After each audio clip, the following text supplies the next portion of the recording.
Hey everyone, this is Bishop Bowser here, and I was told that trauma fractures us and telling our stories bring us back together. And so from time to time, I like to share, some of my testimonies and some of my stories of where God has brought me from and the mighty and great things that He has done in my life. And so one of the stories I want to share with you today, if you would, be so kind and patient to listen to me today. This story goes back some years, back when I was 17 years old, around 1979. I remember it was in regards to me being kidnapped and assaulted by the San Diego Police Department. It was one evening on 30th and Island. I was leaving my house, going down to 30th Imperial Mudlands to get something for breakfast. And when I got to 31st and Island, the police pulled me over and they stopped me, and they asked me what color my hair was, and I took my hat off and said, my hair is black, can't you see? He said, what color are your eyes? And I said, my eyes are brown. What are you, color blind? And I saw the officer looked like he was trying to write something down, but he really wasn't writing anything down. And I heard him say to his partner that it was too many witnesses. Now, I didn't see a lot of people out there, but I saw one older black gentleman that was peeping out of the window of his house, and that was pretty much it. And maybe that's what they were saying, too many witnesses. But eventually what they did is they told me that I had a warrant for my arrest. And so they handcuffed me, they put me in the back seat of the car, and they get on 31st Street. But instead of going northbound on 31st to get on the freeway to take me to juvenile hall, they started going southbound on 31st Street. And as they were driving, I was hearing them putting things on the dashboard. I didn't know what was going on. I was like, what they doing up there? And when they got down to 31st in Commercial, they made that right turn going westbound on Commercial. Back then on Commercial, it wasn't the trolleys, but the train still ran through there. And at this time, there was a box factory right there, and there was a couple of trains that were there. And so they pulled up by the trains, and when they got out and snatched me out of the car, I looked up, and their badges and everything was gone. And they said, don't look at us. And they took me behind the train tracks, and the first thing they did is slam my face into the train.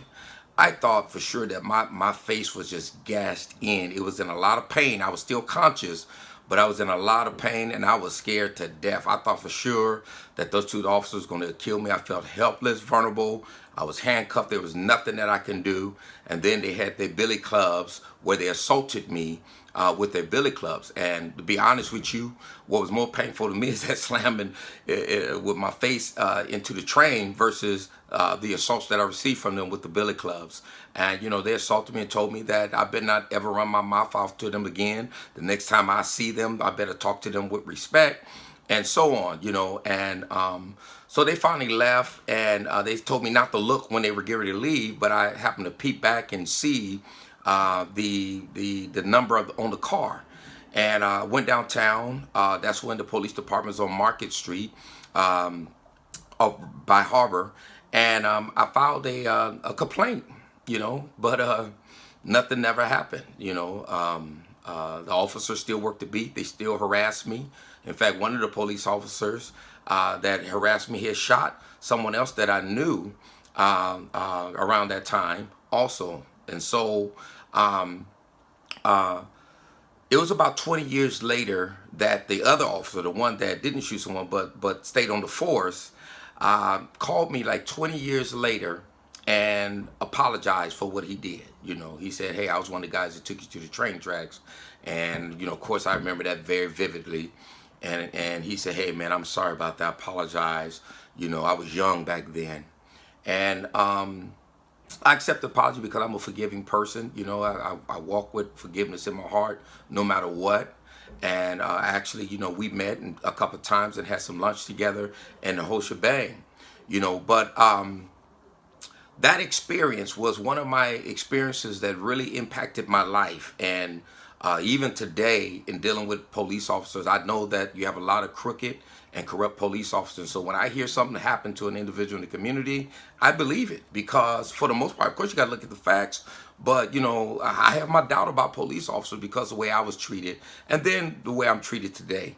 So, but that was one story that I want to share with you. And I hope that this story that I shared with you can help you to understand what black folks and young black men go through in communities of color in dealing with law enforcement. And my story is just one of hundreds and millions maybe of stories of what black people are going through in dealing with the police and how they treat them. I talk to young men all the time today, and they share with me some of the stories that they have encountered with law enforcement. So when talking about police, we're not trying to badmouth all of them, but most definitely got to do something about the crooked ones and the corrupt ones.